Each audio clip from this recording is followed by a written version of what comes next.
Manchester United are back in the Champions League. The Red Devils thrashed Chelsea 4-1 to seal a top 4 finish in the English Premier League. They had already ended their 6-year trophy drought by winning the EFL Cup, and they could potentially win another trophy when they face Manchester City in the final of the FA Cup. And the architect behind this is none other than Erik Ten Hag, the manager. Of course, United are still far away from the glory days under Sir Alex Ferguson. But is Ten Hag's debut season at Old Trafford a success?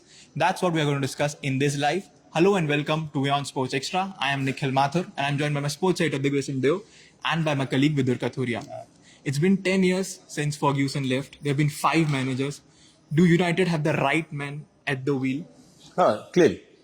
The fact that there was an extensive process to find the next United manager, go back to that time, the names being discussed, Pochettino, obviously Zidane, and it did come as a bit of a surprise when they went with Erik Ten Hag, but clearly his vision for the club is something which the United management at that point accepted. I was in fact there for his first game, which was the 4-0 win over Liverpool in Bangkok in that pre-season game. And I think at the start of the season, if you told Erik Ten Hag that you're going to win the League Cup, you're going to be in the final of the FA Cup, and you're going to make the Champions League as well, and he would have taken it. So I just think that in today's football, if you're a big club, you've got to play in the Champions League. That perhaps explains Mohamed Salah's emotional post. We'll obviously reference that when he says he's devastated, and he said there's no excuse, it's a failure. Because you look at where United were last season, they made the Champions League, they're in the Champions League again, but they're competing for trophies again. Chelsea and Liverpool have fallen off the pace. Liverpool finishing 5th, Chelsea going to be 12th? 12th, yeah. It's ridiculous after the amount of money spent over there. That kind of money probably City haven't spent ever across one season, 650 million. Leagues haven't spent that kind of money. So, big issues going on at United. Despite that chaos, for United to finish inside the top 4, massive, considering it's not been a good season. A top 4 team does not lose 7-0 to your biggest rival. And the other big game, they lost 6-3 to Man City as well. But despite the issues, the fact that they've got there, I think is a huge win. And I think going forward, if they recruit well, if they back Ten Hag's philosophy, they could be, maybe not next season, but they could start getting back to where they were. Yeah. Ferguson, Arsene Wenger said, top 4 finish is a trophy. And Ten Hag also said that it's a trophy. And being a Liverpool fan, how do you see it now? Well, I don't know. Why are you gloating, huh? Gloating. I don't know if I'm going to speak as a Liverpool fan, but it's certainly a successful season, without a doubt. I think Digvijay said that if they would have offered United 2 trophies, a trophy and Champions League football, they would have taken it. I would go one step further. If they would have offered Ten Hag just Champions League football, he would have taken it. It's progress.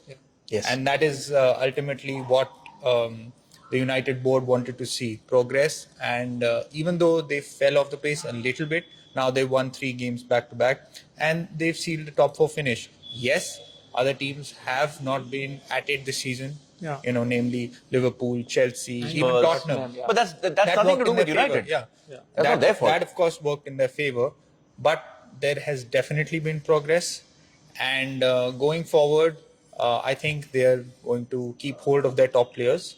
There are big decisions that, again, he will have to make in the summer in terms of David De Gea, Harry Maguire, all these guys, but he could end up with 2 trophies and Champions League football, and that is a very successful first season at the club, given where they were at the beginning of the season. They finished 6th last season. So yes, and back Champions League football. That's what every top club craves. So, yeah. As you mentioned, there's still a lot of loopholes that Ten Hag needs to fill. We saw the difference Casemiro or a Lisandro Martinez made to this team. And they don't have a striker. Martial is injured for most of the time, and Wout Weghorst is clearly not scoring as many goals. No, recruitment is going to be key. Yeah. But I think, for United, I think the biggest decision he got right was to get rid of Ronaldo. Yeah. I think it was the manager standing up to the biggest player in that team. Just go back to how Mourinho lost his job. He stood up to Paul Pogba, and the United board backed Paul Pogba and not Jose. Yeah. So I think the fact that Erik Ten Hag realized that his vision of the way he wanted to play, Ronaldo was not fitting that, relegated him to the bench, started him in the cup competitions. That played a part, obviously. And when the bust-up happened, he clearly put his foot on and said, nothing doing. I'm the boss. Yeah. And he's always said that. I'm the boss and I will run this club the way I want it. You back me. I think the United board backed him not as much as, say, Guardiola has been backed, or, say, the way Graham Potter and Tuchel were backed. But now there is no excuse. Yeah. They will have to sort of back him. And he's also sort of being the statesman within the club. He's telling the prospective buyers. Let's not forget that story which is rumbling on. You cannot buy success. I think one of the reasons when we were speaking within ourselves last time when they appointed him was that they've realized that you can't buy players and put a team together. Yeah. You are not Real Madrid. Yeah. The United way of playing, the fans have embraced it. There has been times when they've been really awful. They really have been awful at times. Yeah. Yeah. But somehow they found the solutions. In this league where other teams sort of slipped up, you also have to go out there and grab that spot, which they've done. Exactly. I think United are standing on, if that's my analysis of this season, United are standing on... fan. Yeah, a fan. This is a United fan speaking. They are standing on a cliff, One step, they could still tumble down and go back to, not finishing in top 4, but they can also climb the mountain if they make the right decision. I think Ten Hag has been lucky with Marcus Rashford peaking at the right time. There have been some games where United were really, really bad, but Rashford is elite in transition and they hit the other team on the counter, and that's why he got the points. And you have but the good United teams were always good on the counter. Yeah. So they need more player, and Ten Hag's philosophy is different. Like when he was in Ajax, he used to play this pressing game, free-flowing football and pass. But in Premier League, you can't do that with this squad. So he has also changed his tactics wherever he could. So kudos to him. But next season, I think going to be very crucial for the Erik Ten Hag era. Let's look at some numbers, okay? First 2 games of the season they lost. Let's look at who they've lost to, and Brighton, so that we can figure out if they can improve. And Brighton and Hove Albion and Brentford. Yeah. These are 2 teams United should be beating, okay? Then they lost to City. I'll take it. City, the best team right now in the Premier League. Then Aston Villa, 1-3. This is a time when Villa was struggling. Villa was struggling, yeah. And was Gerrard still there at this point of time? Which is? It's in November, beginning of November. I think he was there. Okay. Then post the World Cup, they went on that run. Lost 2-3 to Arsenal, which... Good game. Okay. They went toe to toe. The Liverpool game was an aberration for both sides. Yeah. Newcastle United have finished above them, but just think of it. Should Manchester United with their squad be losing to Newcastle with that squad? No. Then again lost to Brighton and Hove Albion, who had a great season. Then they lost to West Ham United. If United are to challenge for the title next season, let's not say they want to challenge, even if they're going to push City hard. Okay, you can take the defeats to an Arsenal, a City or a Liverpool, but you can't be losing to the other teams. Yeah. This is where they have to work on. And a lot of these wins, 1-goal margins and all, that has to be much more it needs to be much more dominant. Yeah. A lot of times they've sort of sneaked home, no? Yeah. They lost 1 game at home, then they didn't win a single game at home. That's important. You build on that. Liverpool struggled over there. So these are things they need to work on. But I think that there's something is coming together there. I did feel this optimism even during the Mourinho era. Yeah. There was a time under Van Gaal where you felt where was the club sort of going. Maybe it was immediately after Moyes, so you didn't know what's going on. Ole Gunnar Solskjaer, you always knew was just the interim one. And Ranić was a very bad call. Well, just think of it. Yeah. What's the worst call? Ranić at United or Lampard at Chelsea? Well, I don't think it's difficult to, top Lampard at Chelsea in terms of how bad they have been. 1 win? 2 wins. I think. Whatever. 2 wins and 8 losses. Well, I mean, Chelsea are in absolute shambles at the moment, and they have so much to figure out over the course of the summer. Anyway, but the important thing for United is that they have been in this situation before They have gotten top 4 and won a trophy. But obviously, as you said, that the spiral has gone completely downwards. But you get the feeling under Ten Hag that there is some sort of stability at the club. And the players are there. They have experienced pros. There are youngsters as well who have done very well. Garnacho has done well. Fantastic season for him. So Sancho's still young. Yeah. And of course, Rashford. Rashford has had arguably his best season so far, but there are so many things he can improve on. Yeah. And what worked for United this season is they capitalized on that good spell they had. They were very consistent for like 2-3 months, which essentially got them After to top the 4. World Cup. Yes. They were extremely Ronaldo. consistent then. So, and they lost a couple of games last month, back to back, which of course we thought, they would be propelled into a crisis, but it didn't happen. So kudos to them, kudos to Ten Hag. Just one defeat since 6th of November, the Aston Villa game, till the 22nd January game against Arsenal. And then again in March, they lost to Liverpool. So 2 or 3 defeats over a 4 or 5 month period. Not bad. Overall. I think now they will look to make a deep run in the Champions League. That will be very important. They haven't won, I think since David Moyes' time, they reached the quarterfinals of the Champions League. After that, they haven't been... I think the only thing which for me United will reflect and think that could we have done this better was when you beat Barcelona. You can't then sort of lose the next game. Yeah. Sevilla, right? Sevilla, yeah. And a Sevilla game really in trouble in the Spanish league. I mean, that's the bounce. You've beaten arguably the champions. They were already champions elect by that time, right? They were already leading by 4 or 5 points. You've beaten the great Barcelona. I mean, this team, not just the aura, but this team which is sort of winning the league in a canter, a very good defensive record. I don't think they had any business. So that's when they fell off the pace. Yeah, so that's bring me to my question is that, both the defeat against Sevilla was due to individual errors by David De Gea or by Maguire. So what do you think is next for United? Which players do you think that they should go for and which players do you think that they should get rid of? I think they need a top goalkeeper. Definitely, I think De Gea's time at Manchester United is over. As the first, yes, he did. Yes, he did. But he has made too many high-profile errors this season, which has cost United. And also his distribution has been not the best. Let's say that. So they need a top goalkeeper and another centre-back. Can I draw a parallel? This is the similar situation to where Klopp found himself with first Mignolet and then Loris Karius. Yeah. And even at City, like Joe Hart was let go off and then Edison came in. And De Gea has been a fantastic servant of the club. He 500 plus games. 500 plus games. There was a 2-3 year spell where he was undoubtedly the best goalkeeper in the Premier League. Exactly, He was, If not the world. yeah, exactly. His shot stopping, which was sort of his best attribute, is also now under question. And he can't play from the back. Exactly. So there are too many weaknesses when it comes to De Gea, and I think Ten Hag will certainly, he has backed him obviously in public, but he will certainly be thinking about. I think Maguire's time is over. De Gea has to move on, and I think they need somebody who can deliver them 20 goals to partner Rashford. Harry Kane? Harry Kane. Osimhen? That's the Harry Kane's. Apparently, the way the buzz is, Harry Kane is probably going there. And they are linked the to Champions League. Yeah. And he's always been in their sort of radar. Yeah. Yeah. Okay, I've got some interesting comments coming in, and thank you so much. And I hope I'm getting the pronunciations right.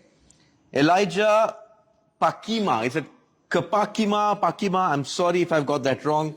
He says Erik Ten Hag is a wonderful coach. He's really improved Manchester United. Champions League, here we come. As we are talking, get a couple of, well, you could suggest who are the players you think need to be replaced for United to make a deep run in Europe. Abner E.K. Kamanga Upendi says, trust the process. Yes.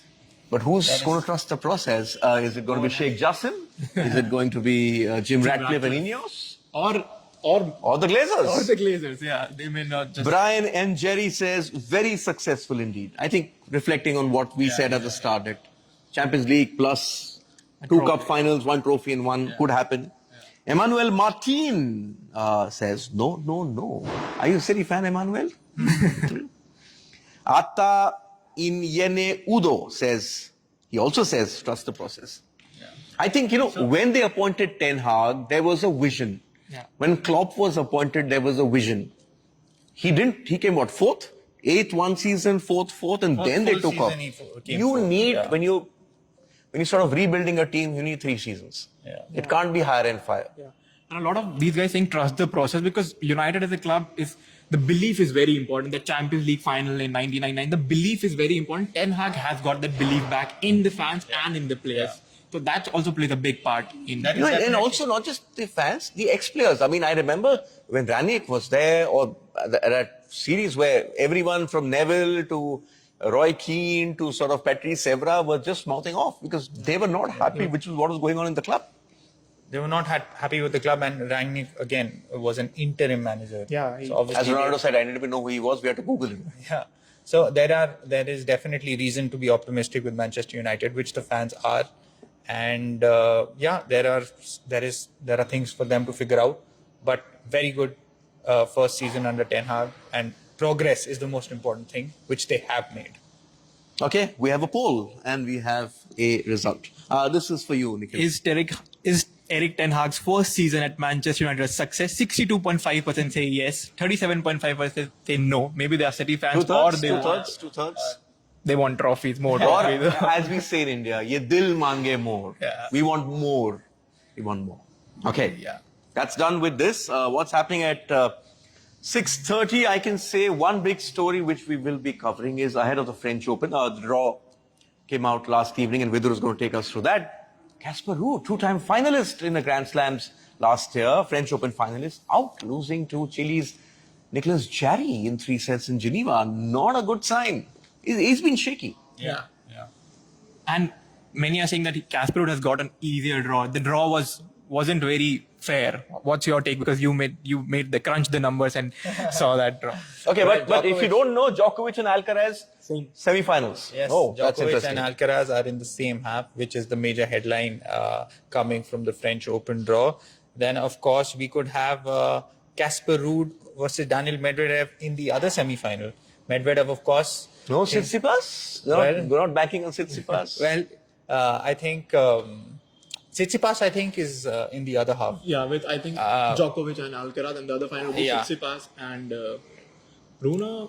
Yeah. Women's section, I think good for Swiatek. But no, Swiatek, first few rounds, she doesn't have tough matches, but she could face Coco Gauff in the quarterfinals. And then, of course, Elina Rybakina, who is one of her main challengers in the semis. So, given her injury, it could be tough for her. We'll have to wait and watch then. No, but as we spoke about yesterday, if she's got a couple of easy games to ease herself, in the back end of a tournament, then you would just trust the big player. Yeah. Like I'm still saying, Djokovic, Alcaraz semi-final, I'll back Djokovic. Yeah, they've never played in a Grand Slam final, so that would be something. Yeah, and of course we have NBA action where is it on? it could be The greatest comeback ever? 0-150. But I think AC Milan, Liverpool 3-3. But yes, 3-2 Celtics are definitely in it. Now game 6 again, they go back to Miami. So let's see what happens there. Then game 7 will be back in Boston. We're also building up to the IPL qualifier 2. Gujarat Titans against the Mumbai Indians. Mumbai getting form at the right time. Building up momentum. At the right time. Yeah. And they've got good match winners. Oh, I just want to get back. You've got a couple of more comments. And thank you so much. Garth Wayne Rennie. I've never heard that before. Says, yes, it was a success. Vincent Kipruto Kirva says, I, as a Chelsea fan, we trust the process as we are waiting for more to change next season. Chelsea fan. $650 million. I hope Todd Bowley is listening to him, trusting the process. I think it's going to all go back to the worst decision made by a club owner. Sack Thomas Tuchel in September. Yeah. And we'll also have a club versus country debate that's brewing in cricket. Jason Roy became the first Englishman to, terminate his contract with the ECB and go as what we call a freelancer. So yeah. He's the second in the last one, yeah? Trent Bolt? Jimmy Neesham also is out of contract. So yeah, that and much more on our show at 6:30 p.m. IST. Thanks for tuning in.